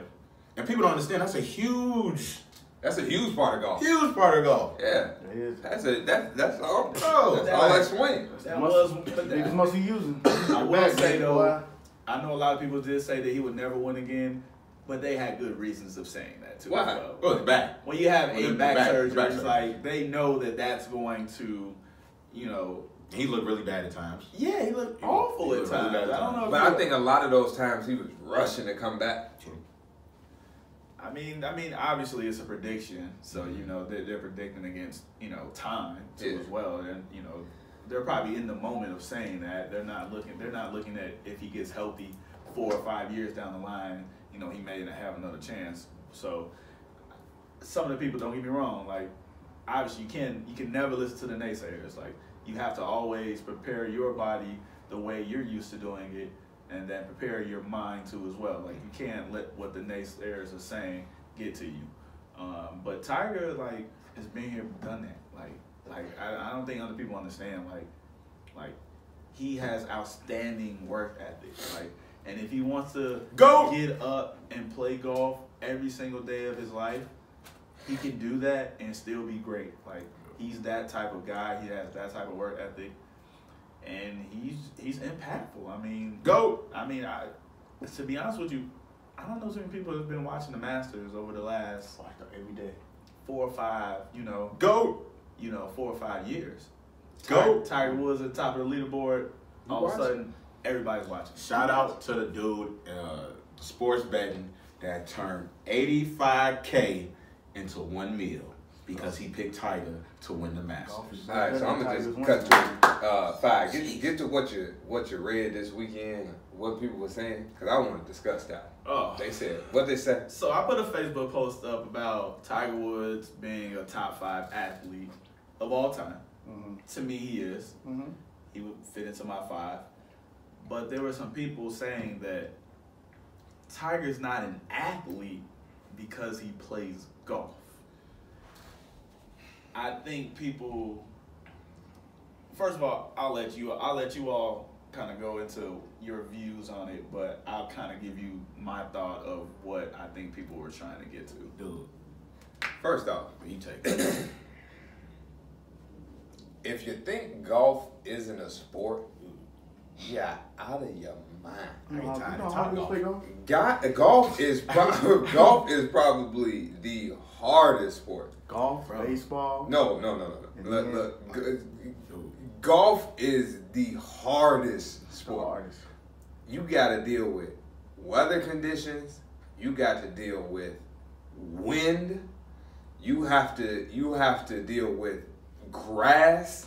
Like, it's not a perfect course. Like, no golf course is perfect. Dude, your coordination gotta be A1. not even just your coordination, like your technique, your trajectory on hitting the ball, your placement on hitting the ball. Like if you hit the ball in the wrong spot on the club, bro, like just imagine this. It's like, so like Danny was saying, baseball. For anybody who's ever played baseball, I never played baseball, but I've watched it enough. If you hit the ball in your sweet spot as a baseball player, as opposed to hitting it just, let's say, 2 centimeters in front or behind your sweet spot, that's the difference between hitting a home run and hitting a line out. Or just fouling it back behind the plate. You get what I'm saying? Like, it's difficult. Like, but in a golf club, like if you hit that ball a millimeter off of its sweet spot, bro, that's the difference between the fairway and the bunker. Man. That's the difference between the fairway and water. So many thoughts in your mind when you hit that ball. And then just to be able, like you're standing there, it's complete silence. Like, it's you, the ball, and this course, and you gotta be able to block all that. Like, bro, golf is the most mental game. You have to be able to put whatever just happened in the past behind you and continue to move forward. Like, you hit one bad shot, that could affect you the next 17 holes. Bro, that, like I said, it's 18 holes, bro. The next 17 holes. And it may even affect you your next shot. You gotta pick the right club. Bro, you gotta know how to. Bro, what? Hard, yo, man. you can get exhausted shooting miniature golf, bro. 18 holes. Hey, man, I suck at miniature golf. Bro, I get out there, I probably do good the first little go round, boop, and I be feeling good. Then I get up there the next one. Oh, top golf, bro? You do top golf. Don't even invite me to that. Man. Unless you want to see me look like a fool. Like, straight up, bro, like that type of course. You think it's sweet, though. Like, you can easily look at golf and think it's sweet. Like, I can do that. You know what I'm saying? Power, strength, like, all of this stuff, like your legs, like but some of it ain't even power and strength. It's just technique. Yeah, it really You ain't is. got It's technique. Skinny guys can hit. What? Skinny guys go out But I mean, and no, hit you still have some type of power within No, you that you develop. I get that. But I'm saying, like, the big like, have you ever been to Top Golf and seen them big muscular dudes get up there and they swing and they miss their jam, or they swing and they don't even hit it as far as you because they don't have no technique? Yeah. Like, golf is definitely a sport, brother. It is. Whoever said it wasn't a sport, Hand-eye coordination. man, bro. listen, I don't even want to. Well, they say that they're not athletes. That's a damn lie. What defines you as an athlete, bro? That's like saying a pitcher An athlete. ain't an athlete. Or Dude, kick an pitchers do. That's like saying baseball, Michael Phelps ain't an athlete. Bro, I agree. come on, man. Come on, what? You're ridiculous. Yeah, that's like saying, man. You know what's so funny? No sip. And I tried to pick up golfing probably about, say, like 6-7 years ago. Like, I got into it for maybe like 2 or 3 months. Dude, I was frustrated, man. I didn't even get on like 18 holes or do a 9-hole. Like, I just did kind of like, practice golf. Mm-hmm. You know, you had the range. Dude, it was frustrating. I mean, I was hooking balls. I wasn't even coming close to the fairways. I wasn't hitting as nearly as far as I should have been. Like I don't think people understand how difficult golf really is. Like, and then people were bringing up certain athletes, and I get it. Like, they're bringing up athletes like Deion Sanders, Bo Jackson. I know people who have golfed with Bo Jackson personally, like literally golfed with Bo Jackson. And I'm pretty sure if you were to ask Bo Jackson, who's played at the highest level in football, he's played at the highest level in baseball. If you asked him which sport he's played that is the hardest, I pretty much guarantee you he would say golf. He would say golf. And this is coming from one of the best athletes in the world that we've ever seen, and I guarantee you he would say golf is the hardest. See, I think I think a lot of people take the term athlete and they think run fast, jump high. Yep. There's so much more to being. Yeah, it's much more than being fast, and it's much more than being able to jump. Like, that. They confuse the word athlete with athleticism. Yeah, but and they blend the two. Absolutely. And you don't. I mean, you still. Man, listen. We've seen some of the most athletic people suck at their sport, organized sports, their own sport, because they are not mentally strong, or because they're not physically strong, or because like that's all they have is athleticism. Like athleticism is a part of being an athlete. It doesn't necessarily make you a great, like, look, the greatest quarterback to ever play the game of football is Tom Brady. And he is probably the least athletic player that you will ever see play the game of football. Though, right?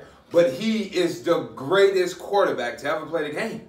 Like, and Tom Brady clowns himself. He even clowned himself today and he posted this picture that they took from the combine. And he said, they must have stopped taking this photo after they took mine.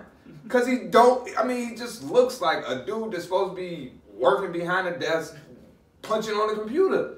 But he's the greatest quarterback to ever play the game of football. And but can he run fast? No. Can he jump high? No. Can he throw the football further than anybody else? No. But guess what he can do? He can win a goddamn game. Yeah. And he can put the ball where it need to be when it need to be there. So he still makes him a great athlete, right? It's got to, because there is two parts to any sport. Every sport every sport that you play is about 90% mental. 90%. The rest of it is your physical abilities. And I played basketball, I played football, I ran track in college. Like I ran against some dudes that was flat out fast. And I ran against some dudes that had the ability. But one thing I do know is if you mentally stepped out there and was like, I ain't got it, you ain't got it. You ain't got it. Zach Randolph wasn't athletic at all. Wasn't athletic, but he played. How many years Zach Randolph playing the league? Great too. Over 10. Over 10. Probably more than that. Probably more like 15. And Zach Randolph can't jump over a telephone book. You hear me? He can rebound the hell out that ball though. He can't jump over a telephone book. Zach Randolph came in the league with Jason Richardson. Yeah. So that was what, 99, 2000? Yeah, he might have played like 18 a whole bunch of and couldn't jump over a telephone book. Nope. But you gonna tell me Zach Randolph wasn't an athlete? Exactly. You gonna tell me Zach Randolph wasn't a pretty damn good basketball player? Yeah, I think people just have that mentality that you have to be athletic. You have to be overly athletic to be a great athlete. I think that is anywhere false. I think people are just wrong. Yeah, I mean, look at what's Buddy name? What's Buddy name that played for the Heat that could jump out the gym? Derrick Jones Jr. Bro, how good is he as a basketball player? He's a super freak. He's athletic. Like he's super athletic, right? But how great is he as a basketball player? I mean, some of the most athletic basketball players have not been good basketball players. That's what I'm saying. Shout out to Harold Miner. Look at James White. Oh, I forgot about James White. James White, Harold Miner, like guys like that. Like, just because they're super athletic don't mean they're great athletes. Well, look at what's Buddy that played for the Raiders and he played Darius Hayward-Bay. Super fast, right? Super fast. He can run, but he can't catch the shit. I think people just have that mentality should be done. Like, because if you're gonna say people who play golf, people who swim, people who bowl, like I ain't good at swimming and I ain't good at golfing, so like listen, I ain't good at bowling. You hear me? Yeah. I mean, you can step out there in the bowling alley and think you good, and you will be embarrassed. You will be embarrassed by a professional bowler. Like I still want to know how do professional bowlers bowl 300?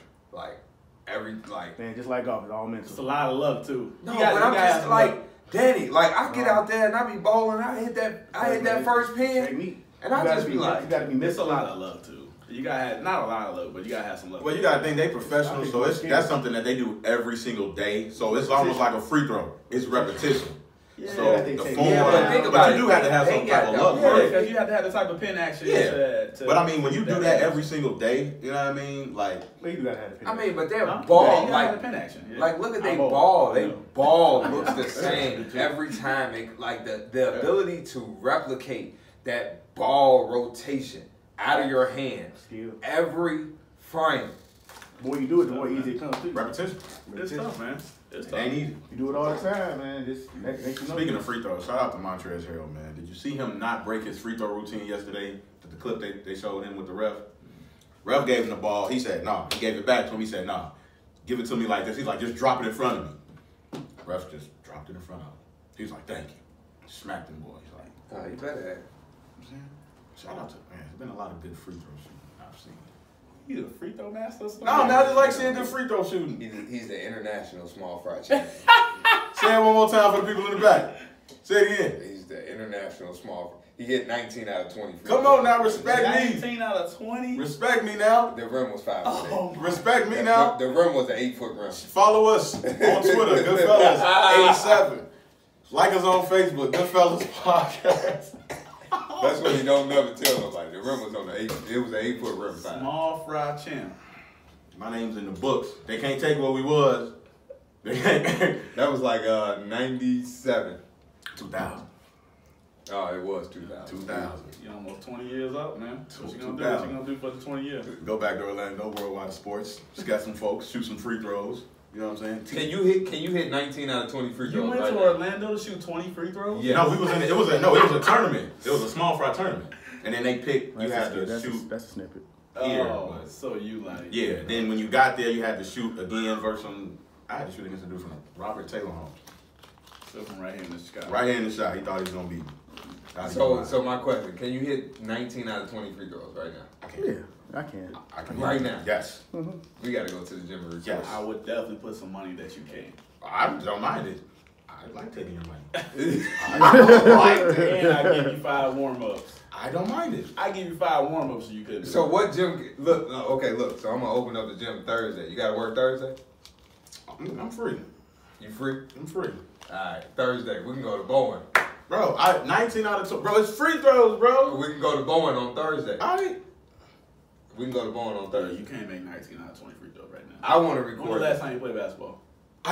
What does it matter? Yes, it absolutely does matter. Your arms are gonna get tired, man. Do I got 10 seconds on the clock telling me how long it Hell is? yeah! You think you just finna pinch a I tent? had the same routine since I was small. It's the same thing. So you can hit 19 out of 20 free throws right now. Yes. Thursday, you can walk into Bowen High School and hit 19 out of 20 free throws. Yes. All right. He wouldn't put no money on that. Which one? Listen, I ain't the one betting you. That's the man betting you right Put there. Doug Look on? at me. Oh, yeah. Hell yeah. How much I put on it? Duh. Oh, okay. Hell yeah, that's easy money. 19 out of 20. Free throws, bro. We need to I make that get make what that it like is. part of the I love podcast. easy That'd money. be good for like the podcast. That part of the podcast. I Way love- Free throws, bro. Oh yeah, we about to record this. We about to record and post Free this. throws, bro. All 20 of them. You better hit 19 out of 20. 10 at each rim. No, you gotta stay at the same round. That's what we did this morning, You just stay. Oh, you gotta We, shoot we 10 and shot 1. 10 at one, and then you went and you shot 10 at the other. Oh, okay. That's what you That want makes to it do. even harder. Cool. All right. And if we really want to go there, I bet I hit more than you, even if I don't make 19. Oh, shit. Come on, then let's ante it up to 40. He added it up. Come on. He said put 40 on it, and you got to Matter of shoot fact, 10. I just make more free throws than you. You won't. All right, then. I'll put some money on that. Wait, Alright, let's go. So we got. You So want to talk y'all about wait. record Hold on. books? I want record books. Hold on. So y'all got a dub that you can't go 19 to 20, and then y'all got another dub that you gonna hit more than 5. No, we could just go, I'll make more free throws than this man, period. Now I want to Okay. know if you can hit I'm 19 cool out with of that. 20. That's what I need to know. I'm still confident in the 19. Okay. Oh, so you saying you gonna hit 19, and he ain't gonna hit 20? Not a chance. You know, Jerry's in the BU paper, right? Fact. Can you hit? Show 20 him the paper. You know, Jerry got he got all records. time in Benedictine for I free just throws. wanted to. Can you shoot? He's in the- can you he's hit in the 20 in a record row? books. I'm third all time. What's your shooting percentage? 85% Guess for what? my career. He better shoot 90. He gotta shoot 100. Man, He better shoot He gotta shoot 100. If you say you gonna You're hit not that, making 19. How many I'm making? Let's stick to this. Words, man. How many I'm making? You might make 14. You hear this? 14. Now you better might talk. make 14.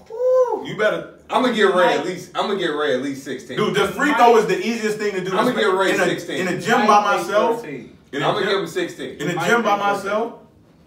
He out of his mind. Might make. How much you want to put? I make more than 14 free throws right now. I bet 100 right now. I make more than 14 free throws. I'll put 100 on it. On Yes, 14? sir. That's what I like. It's a bet. Woo. It's a bet. So y'all coming to Bowen on Thursday? 14. All I gotta do is make 14 What time? free throws, What bro. time? What time? Whatever time y'all want to come. Let me see I'm my there schedule. all day. Let me look at my schedule. All I I gotta just do gotta is go. I just gotta go. I gotta go to the doctor. But I gotta make 14 free I throws. just gotta get some That's interviews done on my knee. easy money. The man don't think I can make 14 free throws. I think he gonna make 14. Dude, hasn't played basketball in months. would you tell him? I don't think you can just step in the Oh, gym yeah. and just make 14. The first thing I do when I go on I the don't court, think he gonna hit Anytime after 14 9 in a a.m. row. Anytime after 9 a.m. I don't think he gonna hit 14 in a row. 14 free throws, bro. But I think he gonna hit 14. Oh my God, that's. So Oh, yeah. It's nothing you can do to make me not hit the free throws, though. It's not like it's like a one-on-one. He's probably gonna miss. He's probably gonna miss 3 or 4 out of the first 10. Man, we doing side bets. We doing side bets. Boof. Side bets. What's your Shooting dice through side Who bets. you got? Huh? You think I can make 14 free I'm throws? going with the record books. I gotta No, go he with said the I can't make oh, 14 so you free going throws. with 5? You got to go. What's the bet? What's the bet? No, the bet bet is 100. They bet 100. Y'all bet that 100. Ray won't hit 14 free throws. And you bet another 100. 14 out of more 100. than you. 14 out of what? Ooh, wait a minute. 14 out of 20. Huh? They got 20. They got 20. You want to do that? So you got to hit 15. He got to hit 14. No. So we got another set. We got a bet. So I'm betting that he won't make 14. Okay. And then I'm betting another 100 that I'm just gonna make more than him. Period. Oh. But y'all only taking 20. Yeah. And y'all got to switch. Y'all got 10 on one rim and 10 on the other. Oh, y'all making some side bets. I figured out when we get there. Okay. So It what? really don't matter to me. So about I figured out. 1 o'clock Thursday. Y'all It good? will be. 1 o'clock. 1 Where? o'clock. Born. Yeah, Bowen Where- High where's School. that? I'll send you the address. Send me the address. I will I'll send be y'all there. the address. Come 1 on o'clock. in. I'll be there. Come on in. Easy money, man. Ooh, this gonna be good. Easy I'm gonna record. Man, I'm recording this this will. shit. Yeah, Some I'm gonna Goodfellas put podcast. the 200 you give me right on a 3-game parlay in Vegas in a couple weeks. This, Y'all about to bet $100 This will be on the on Goodfellas free throw. podcast page. I want y'all to look. It's gonna put it up there live. I want y'all to We tune going in. live on Instagram. Why don't you think I can make a free Facebook. throw? That's Live. what I want to know. Why wouldn't you Facebook think I wouldn't be Live. able to make a free throw? I just want to let the listeners know. So Thursday, 1 o'clock, be on Facebook Live. We will have 5 and Ray in their free throw competition. It's a $200 bet on this. $100 that Ray can't hit 14 free throws, and it's another $100 that Jared will hit more free throws than Ray. We will broadcast this one live. 14 free throws? Oh man, this is beautiful. Easy money. Man, This is beautiful. I got man.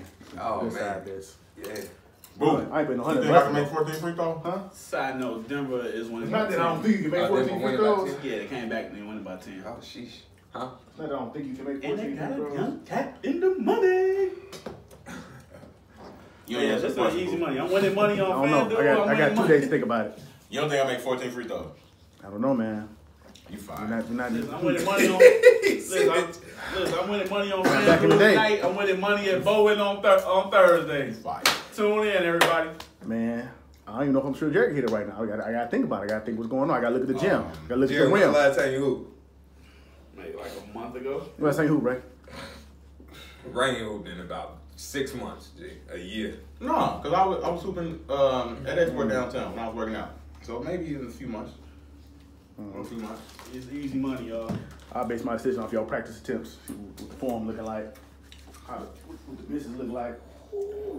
Y'all Subscribe on make YouTube, some Goodfellas Podcast. Make some singles. Y'all want to shoot on the main rims or y'all want to shoot on the side rim? It the main. Oh, okay. All right. 1 o'clock. Boom. I shoot on the side when you And get the then hole. Jared look unbothered. I'm like Russell, man, with ice on my vein. You know, Russell say he got the ice on his vein. Come on, man. Waiting on a lot of fish and eat chips. This so easy. I don't know. You ain't never even seen me shoot free throws. It's easy money, man. It's easy money. Ray had a burner though. Ray. If I can't do nothing else, I can shoot free throws. Ray can shoot some free throws. Dude, it's nothing but repetition. It's easy shoot free throw. All right, listen, I ain't gonna doubt the man. I'm just saying, I'm not gonna doubt nobody. I'm just gonna record it and watch. That's all. If I could make 14 though.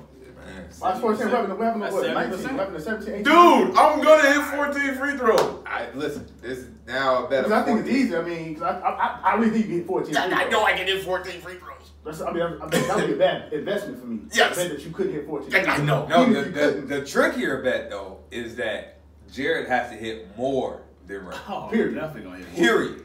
So that's what I'm saying. If Ray hits all 20, Jared That's even cannot. the best, though. No, but listen, no, it's not. It's just. Come on, let's end this so we can have a discussion on that. Let's have this discussion on that. Tell them where they can see us at. Boy. We're gonna be on the Goodfellas Podcast Facebook page live, 1 p.m. Thursday. That's Central Standard Time. Okay. And if anybody else want to put money on Ray, please. We're gonna post this. We're gonna post this tonight on Facebook, so people can know about the bet. So if you want to make side bets, if you want to put money on Ray, whatever you want to do, Please. go ahead and do that. We're gonna put it on Twitter. We're gonna put it on Instagram, and we're gonna put it on Facebook.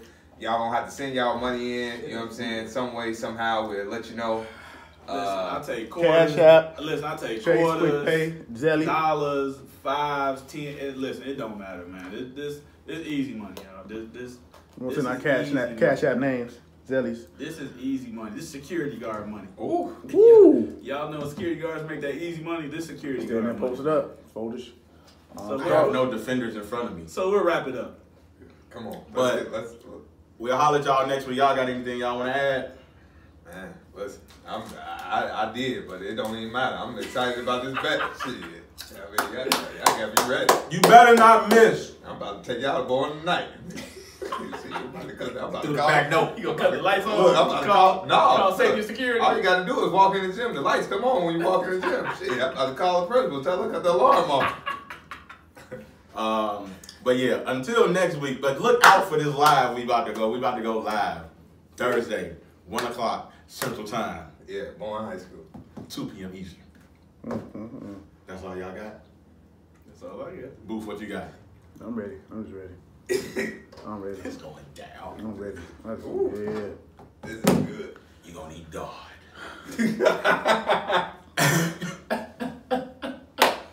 All right, if that's it, y'all ain't got nothing else, man.